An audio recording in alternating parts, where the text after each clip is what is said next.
Hi, and welcome back to another episode of Wellness Chronicles. My name is Pooja Patel. I'm a diabetes educator and registered nurse from Toronto, Canada.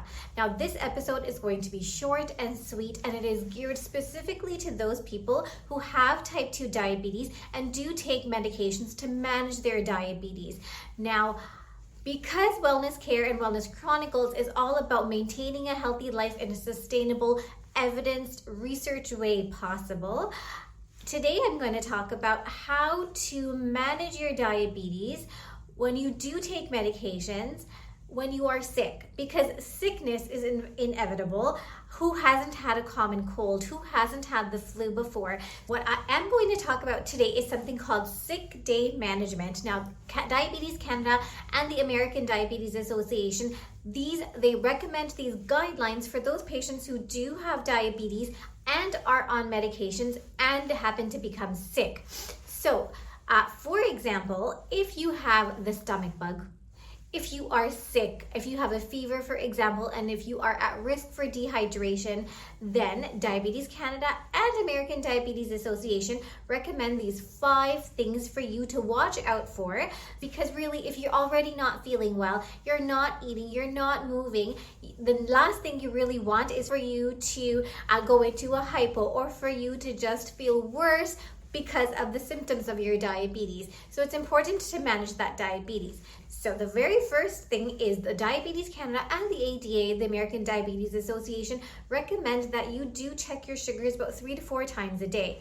Now, when you are sick, if you have a fever, whether you have the stomach bug, whatever, your blood sugars will tend to fluctuate, okay? And more often than not, they will run a little bit on the higher side. And the reason for that is because there's so much of a stress hormone, the cortisol, that's running around in your body, along with the adrenaline, just to keep those energy levels up so that way you can function, okay? So because of those hormones, adrenaline and cortisol, your blood sugars will naturally run a little bit high. In fact, it's actually a little bit better that they do run high, and the reason for that is because you don't want to go into those hypo episodes, because if you do go into a hypo episode, you're going to feel even worse, right? Because it does take a couple of hours to get over that hypo episode, especially for your brain and your body, so we don't want a hypo episode. So a little bit high is actually okay, it's even better. So the general recommendation when you do check your blood sugars those 3 to 4 times a day is that it should be less than 11.1 millimoles per liter, or that's about 200 milligrams per deciliter. Now, the second recommendation that these guidelines actually recommend is to stay hydrated. So drink lots and lots of water, bone broth, fruit juices, no sugar Gatorade, for example.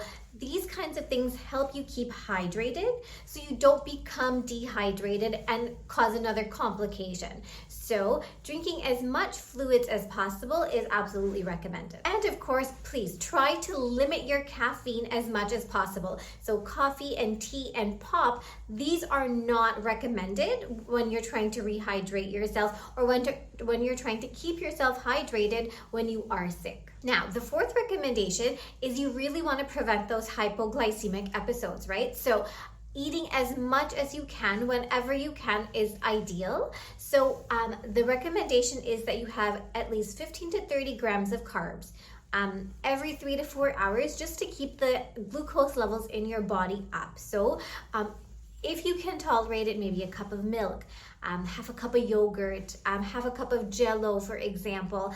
These kinds of things, something that may have some protein in it, some fat, and carbohydrates also, so that way your blood sugars are steadier and you don't hit those hypoglycemic episodes. So eat as much as you can whenever you can.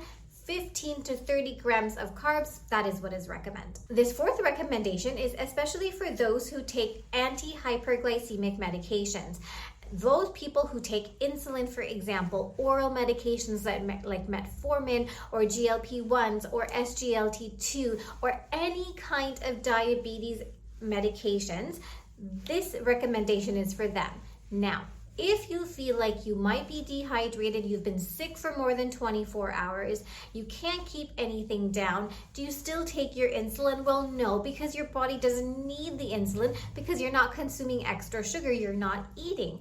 So what is recommended is that you temporarily stop taking your insulin until you get better, because you don't want to end up in that hypoglycemic state. So that is the most important thing. There are other medications that actually make your pancreas secrete more insulin, and these are called insulin secretagogues. Medications like glycoside, glimepiride, glyburide, replicgonide, all of these medications, they should be held temporarily until you're feeling better and until you're eating a more regular diet as to what you were eating prior to you becoming sick. Other medications like your SGLT2 medications and your metformin. So your SGLT2 medications include canagliflozin, dapagliflozin, and pagliflozin. So these medications you should probably also hold temporarily until you feel better. Also, because they might send you into a hypoglycemic state because you are not eating. Additionally, other than anti-hyperglycemic medications, you should also consider staying away from any NSAIDs, so like your Advil or naproxen, something that you take as an anti-inflammatory for your joints, for example, if you have arthritis. Now, the fifth recommendation and the last recommendation is that if you really are not feeling better and it has been more than 24 hours, please go see your doctor. I know it could be a drag sometimes just to get ready and go to your doctor and get an appointment, but it is absolutely important to make sure that there are no other symptoms, and that way you are managing your illness in a most healthiest manner, and that way it's not going to impact your diabetes in the long term and the short term. So you really want to make sure that you go get yourself checked to make sure that nothing is going on. So that is it for this episode. Like I said, short and sweet. Just how are you going to be able to manage your diabetes if you are taking medications, if you are sick, okay? So that is the episode this week. Now, if you learned anything at all, if you feel like this episode would benefit anybody, any family or friend or anybody, I need you to do 3 things for me. First, you're going to like and subscribe to Wellness Chronicles, so that way you get lots and lots of evidence-based tips and tricks and information on how to manage your diabetes, prevent it, and even reverse those diabetes symptoms.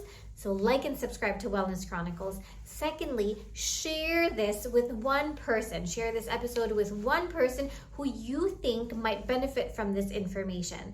And lastly, like and comment on the episode, and please leave your feedback as to what you would like to see in the future episodes, so that way we are getting information out there that is evidence-based, so we can create a happier, healthier community for the future. Thank you so much for watching this episode all the way to the end. Until next time, stay happy, stay healthy, stay kind.